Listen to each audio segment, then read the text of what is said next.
Alhamdulillahirabbil alamin. Wassalatu wassalamu ala asyrafil anbiya'i wal mursalin wa ala alihi wa sahbihi ajma'in. Assalamualaikum warahmatullahi wabarakatuh. Salam sejahtera, salam satu Malaysia, salam khairul majid. Ahli panel dan sidang hadirin yang dirahmati Allah Subhanahu wa taala sekalian. Segala puji-pujian keadaan Allah Subhanahu wa taala kerana dengan limpah kurnianya dan izinnya dapat kita bersama-sama bersua dalam pertandingan forum remaja pada pagi di malam yang bening lagi ceria ini. Hadirin yang dihormati, izinkan saya untuk mengupas terlebih dahulu tajuk forum remaja kita pada hari ini. Tajuk forum kita berkisar tema sosial iaitu gejala buli. Di mana sedapnya? Remaja pada hari ini bakal menarajui puncuk pimpinan ke pada masa hadapan dan merupakan aset modal insan juga bak kata pepatah pemuda harapan bangsa, pemudi tiang negara. Berikan saya 10 orang remaja, niscaya akan saya gegarkan dunia ini. Begitulah ungkapan retorik yang pernah dilontarkan oleh bekas Presiden Parti Indonesia Soekarno yang menggambarkan betapa gahnya peranan remaja sebagai penentu pembangunan dan kemajuan negara pada masa hadapan. Malangnya, dalam proses menenggah arus globalisasi yang pantas bergerak bagai belon diketil ekor, keruntuhan akhlak remaja semakin mengembangkan sejak akhir-akhir ini. Salah satu masalah sosial yang kian terlibat dalam kalangan remaja ialah gejala buli. Baiklah, sidang hadirin, sebelum kita menelusuri lebih mendalam topik perbincangan boleh kiranya kita berkenalan dengan ketiga-tiga ahli panel kita pada hari ini. Di sebelah kanan saya, Saudara Hai Iman bin Muhammad Saidi. Selamat datang saudara. Terusnya, saya perkenalkan ahli panel kedua, iaitu Muhammad Najmi bin Muhammad Izzau. Selamat datang. Berada di sebelah ahli panel kedua, tak lain tak bukan, tentulah ahli panel kita yang ketiga, iaitu Saudara Muhammad Ifan bin Tajuddin. Walaupun nampak pemalu, namun saya tak berbicaranya. Apa khabar saudara? Terima kasih kerana menjemput tadi. Usai salam kenalan dengan semua ahli panel, kembali kita kepada topik forum kita, iaitu gejala buli dalam kalangan pelajar. Di mana sedapnya? Sidang hadirin yang dihormati, sebelum kita melangkah dengan lebih jauh lagi, eloklah kiranya kita menelusuri apakah sebenarnya yang dimaksudkan dengan buli dan apakah punca yang menyebabkan gejala ini semakin berleluasa dalam kalangan pelajar. Bagi menjawab masalah ini, izinkan saya mengajukan soalan pertama kepada ahli panel pertama, Saudara Harid. Mohon saudara menguraikan soalan ini kepada semua. Awal bismillah berbicara. Terima kasih saudara pengurusi. Assalamualaikum dan selamat sejahtera kepada sidang hadirin yang dihormati. Menurut Nusrat Z. Abdullah, buli boleh ditarifkan sebagai tingkah laku agresif seorang pelajar atau sekumpulan pelajar dengan mengganggu mangsa sama ada secara fizikal atau psikologi dan satu jangka masa panjang. Kamus Dewan edisi ke-30 mentarifkan buli sebagai perbuatan mendera atau mempermainkan seseorang dengan tujuan menyesuaikan suasana baru. Selain itu, buli juga bertujuan untuk mempermainkan orang yang lemah dengan cara menggertak atau menakutkan mereka. Punca dominan yang mencetuskan fenomena ini ialah remaja tidak mempunyai pendidikan agama yang teguh. Kebanyakan remaja pada hari ini mempunyai stigma bahawa ajaran agama sudah ketinggalan zaman dan tidak relevan untuk dipraktikkan pada alam ini. Keadaan menjadi lebih parah apabila ibu bapa pada hari ini tidak memberikan pendidikan agama yang sempurna kepada anak-anak mereka. Hal ini terjadi kerana ibu bapa pada alam ini sering mempunyai tanggapan bahawa ajaran agama tidak penting berbanding dengan pendidikan akademik yang dianggap sebagai tiket dalam membesar.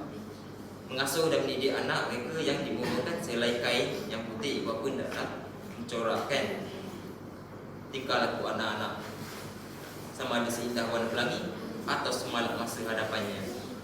Berlandaskan sikap remaja dan ibu bapa sebegini, maka tidak heranlah anak-anak tidak mementingkan amalan solat yang difardukan kepada setiap Muslim, walaupun solat itu yang agama yang dapat mencegah kemungkaran. Bukan itu sahaja, kebanyakan remaja pada hari ini lebih membutuhkan hiburan dan keselamatan duniawi semata-mata, seperti melibatkan diri dalam black metal. Jika situasi ini berterusan, sudah pasti kerohanian masyarakat dan negara kita akan terjejas. Seorang tokoh cendekiawan pernah berkata, petanda runtuhnya suatu bangsa itu dapat dilihat apabila bangsa tersebut mencintai hiburan. Di mana remaja yang senpes kulit bawang menyebabkan kehidupan mereka terombang-ambing ibarat kapal tanpa nahkoda. Tegasnya, pendidikan agama yang tidak mantap mampu mendorong kepada kebenaran gejala buli di negara ini. Sidang hadirin, demikian tadi penjelasan tentang takrif tentang gejala buli yang pada pandangan saya merupakan penjelasan terperinci dan menarik daripada saudara ahli panel pertama. Seterusnya, saya mohon penjelasan daripada ahli panel kedua, saudara Najmi. Mohon jelaskan tentang punca-punca lain yang boleh menyebabkan remaja terdorong untuk melakukan gejala ini. Assalamualaikum dan salam sejahtera. Terima kasih saudara pengerusi. Sidang hadirin yang dihormati, kegoyahan institusi kekeluargaan juga menjadi pemangkin kepada gejala buli yang melanda di Nusa tercinta kita ini. Institusi keluarga porak-poranda disebabkan oleh tiada lagi persefahaman antara pasangan suami isteri. Oleh itu, kes penderaan, pertengkaran dan perceraian semakin meningkat. Bagai-bagai gajah yang tidak dapat ditutupi dengan nyirunya lagi. Menurut kajian Jabatan Kemajuan Islam Malaysia, JAKIM, kadar perceraian pasangan suami isteri Islam di Malaysia berlaku sekali dalam tempoh masa 15 minit. Keluarga yang porak-poranda akan lalai untuk memberikan kasih sayang mereka kepada anak-anak remaja yang sentiasa memerlukan belayan dan perhatian daripada ibu bapa mereka. Keadaan ini membimbangkan kerana akan menjejaskan perkembangan remaja dan pembentukan personaliti remaja. Maka tidak hairanlah apabila remaja sanggup terlibat dalam gejala samsin ini untuk menarik perhatian dan mendapatkan sekelumit kasih sayang daripada ibu bapa mereka yang semakin alpa dalam memikul tanggungjawab hakiki mereka. Jabatan Kebajikan Masyarakat melaporkan bahawa 5% remaja yang terlibat dalam gejala negatif terdiri daripada remaja yang mempunyai konflik keluarga. Oleh hal yang demikian, izharlah bahawa kegoyahan institusi kekeluargaan turut mencetuskan fenomena buli remaja yang ingin melepaskan kemarahan mereka kepada individu yang lain, bak kata peribahasa Melayu, orang lain makan nangka, orang lain terkena getahnya. Jika kita kaji dari dimensi yang lain, pengaruh rakan sebaya juga merupakan antara faktor gejala buli semakin menular dan kian serius sebagai duri dalam daging di negara kita pada hari ini. Hal ini dikatakan demikian kerana remaja pada hari ini lebih mempercayai rakan sebaya daripada ibu bapa dan guru-guru mereka. Tindakan remaja yang sanggup meneruti kata-kata kawannya tanpa memikirkan risiko dapat diumpamakan seperti kerbau dicucuk hidung. Bukan itu saja, kebanyakan remaja tidak ingin dipulaukan atau disisihkan oleh ahli kumpulan sekiranya enggan menuruti perlakuan dan kajian dan kata-kata mereka. Menurut Treasure yang merupakan pelopor awal tentang kajian buli, mengutarakan mewujudkan geng atau persatuan. Remaja yang masih berbau pucuk jerengau ini sanggup mengkhianati kepercayaan ibu bapa dan guru mereka daripada mengkhianati kumpulan mereka. Sebagai contohnya, 8 orang pelajar tingkatan 5 dari Kolej Melayu Kuala Kangsar (MCKK) telah mengugut guru asrama dengan menggunakan parang. Kumpulan pelajar ini sanggup bertindak demi melepaskan kemarahan dan berseronok tanpa memikirkan impaknya kepada diri sendiri dan orang lain. Ekoran sikap remaja yang tersalah memilih rakan menyebabkan mereka mudah dipengaruhi oleh anasir-anasir negatif seperti membuli. Hal ini dapat dikaitkan dengan petikan sebahagian daripada hadis Nabi yang bermaksud, jika anda berkawan dengan tukang besi, maka percikan api akan terkena pada tubuhmu. Pendek kata, pengaruh dan tekanan daripada rakan sebaya turut menjadi penyebab kepada kemelut buli semakin sukar ditangani. Terima kasih atas penjelasan yang panjang lebar tentang punca-punca lain yang boleh mendorong gejala buli dalam kalangan pelajar. Sahabat-sahabat ahli panel dan sidang hadirin yang dihormati, apakah kesan perlakuan buli terhadap mangsa dan apakah tindakan yang sepatutnya diambil oleh pemerintah? Silakan saudara Irfan. Bismillahirrahmanirrahim. Assalamualaikum dan salam sejahtera. Terima kasih saudara pengerusi. Antara kesannya ialah mangsa buli akan mengalami kemurungan atau cemas.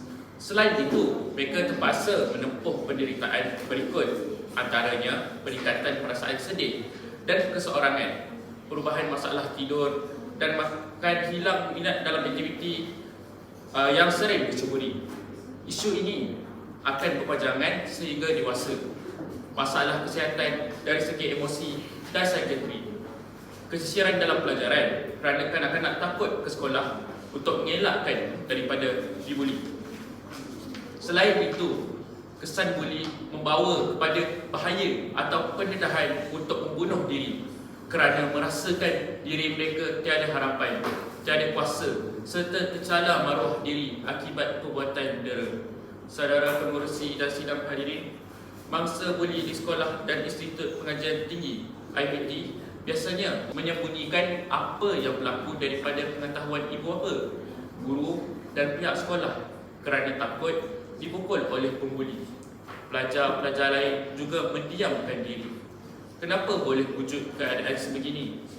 Hal ini ada kaitan dengan persepsi masyarakat memandang remeh mengenai perkara ini. Tanggapan masyarakat ialah buli sebahagian daripada budaya masyarakat tempatan, malahan seluruh dunia. Kebanyakan masyarakat tidak sedar isu buli memberi kesan jangka panjang dari segi perkembangan psikologi dan emosi. Kanak-kanak sama ada pembuli maupun mangsa buli cenderung melakukan perbuatan buli seperti isu buli berlaku di IPT maupun bagi orang dewasa, dan kita sering mendengar bahawa isu penderaan kanak-kanak berlaku. Kes-kes penderaan yang menjangkau 5,000 kes setahun merupakan kesan psikologi dan emosi pendera yang dibuli semasa remaja. Jika ahli masyarakat tidak peka terhadap isu buli, maka tidak adalah perbincangan maupun komunikasi antara satu sama lain. Sekiranya hubungan sedemikian tidak berlaku secara sendiri, kes buli akan tersembunyi tanpa pengetahuan sehingga melibatkan kesejahteraan atau kematian. Barulah masyarakat sedar isu ini perlu ditangani. Apabila wujud inisiatif ahli masyarakat memainkan peranan masing-masing, maka barulah kanak-kanak mempunyai keyakinan diri untuk melaporkan kes buli kepada pihak berkuasa. Atas kesedaran mereka, isu buli akan ditangani. Sekian, terima kasih. Kembali semula kepada pengurusi majlis. Terima kasih saudara Irfan. Yang sidang hadirin yang dihormati dan dirahmati Allah Subhanahu Wa Taala. Ahli panel pertama, apakah langkah yang boleh diambil dalam usaha untuk menangani kejadian ini? Terima kasih saudara pengurusi. Bak kata pepatah, tiada penyakit yang tiada penyembuhnya. Terdapat banyak langkah yang efektif boleh dijalankan bagi membendung gejala ini. Antaranya ialah ibu bapa perlu memainkan peranan yang penting dalam usaha untuk membendung kumpulan ini. Ibu bapa haruslah menampilkan teladan yang baik kepada anak-anak mereka supaya anak-anak akan mencontohi kelakuan ibu bapa. Kerana pada tanggapan anak mereka, perbuatan ibu bapa adalah sentiasa betul dan patut diikuti. Janganlah ibu bapa berlakuan baik di hadapan anak-anak sahaja, sedangkan mereka juga sering mengejek, menghina orang dan sebagainya. Bak kata patah, bapa korek anak rintik. Kesan mengajar anaknya berjalan lurus, ketam mengajar anaknya berjalan lurus, sedangkan dirinya berjalan sengit. Ibu bapa juga harus sentiasa mengambil perhatian tentang keadaan anak mereka semasa di sekolah dan memberikan pelayan kasih sayang yang sepenuhnya kepada mereka supaya tidak akan merasa sunyi dan diabaikan. Ibu bapa harus juga memupuk anak mereka sejak kecil seperti melentur buluh biarlah dari rempungnya, agar sentiasa sudi meluahkan isi hati dan masalah yang dihadapi kepada mereka bagi mengatasinya bersama-sama.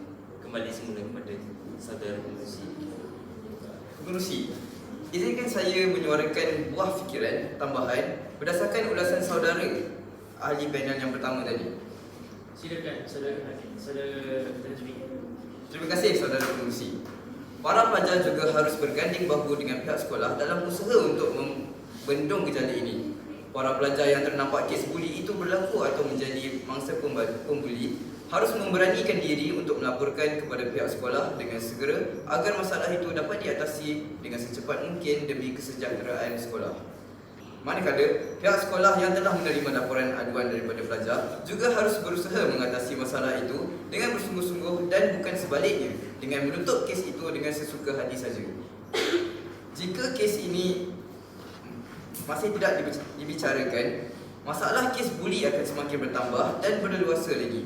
Pihak sekolah boleh berjumpa dengan pelajar yang disyaki, melibatkan diri dalam kes buli dan juga ibu bapanya untuk membincangkan masalah yang dihadapi oleh pelajar tersebut dan mendapatkan jalan keluarnya.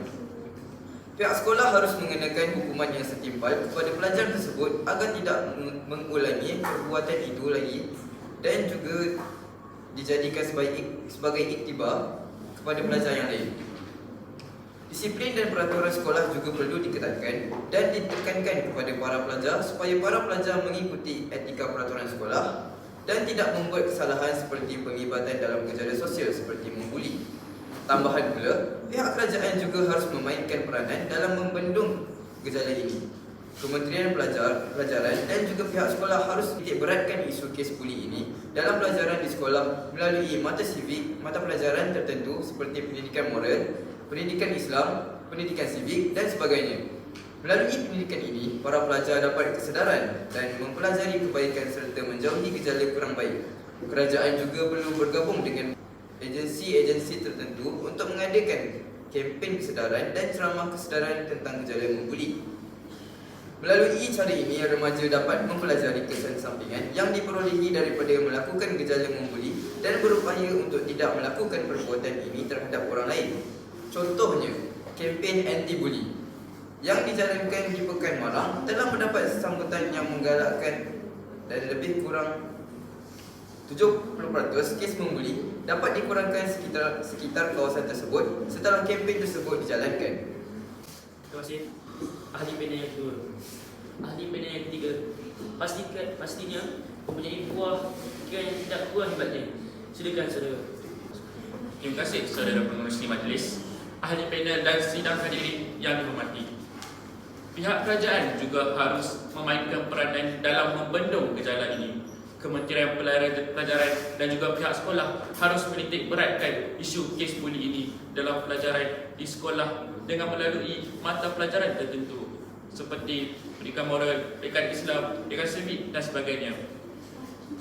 Melalui pendidikan ini, para pelajar dapat kesedaran dan mempelajari kebaikan serta menjauhi gejala kurang baik. Kerajaan juga perlu bergabung dengan agensi-agensi tertentu untuk mengadakan kempen kesedaran dan ceramah kesedaran tentang gejala membuli ini. Melalui cara ini, remaja dapat mempelajari kesan sampingan yang diperoleh daripada melakukan gejala membuli dan berupaya untuk tidak melakukan perbuatan ini terhadap orang lain. Sekian, terima kasih. Terima kasih saudara Ifran. Demikian perbincangan daripada semua ahli panel kita tentang gejala buli dalam kalangan pelajar di negara kita. Menunding jari menyalahkan satu-satu pihak memanglah mudah, tetapi menyelesaikan gejala ini bukanlah semudah yang kita rasa. Oleh itu, banyak langkah yang dapat diimplementasikan agar pelajar dapat belajar dalam suasana yang kondusif dan harmoni. Kita tidak seharusnya mengharapkan usaha pihak berautoriti sahaja, tetapi perlu mengganding bahu ibaratkan bukit sama didaki, gelora sama dituruni. Dengan berkat daya usaha yang gigih, insya-Allah kita dapat melahirkan generasi muda yang dapat menjulang nama negara dan mengangkat martabat bangsa di pelosok dunia agar duduk sama rendah dan berdiri sama tinggi dengan negara-negara maju yang lain. Sidang hadirin dihormati, kalau berjalan dah sampai ke batas, kalau berkayuh dah sampai ke pulau, kalau mendaki dah sampai ke puncak, kita telah sampai ke penghujung bicara. Terima kasih. Salam bersantun. Salam yang minta maaf, salam yang minta ampun. Saya mewakili semua ahli panel mengucapkan setinggi-tinggi terima kasih kepada semua hadirin yang sudi menyaksikan pertandingan forum pembaca ini. Lantaran keterbatasan waktu, saya mohon mengakhiri bicara ini. Mohon mengundur diri.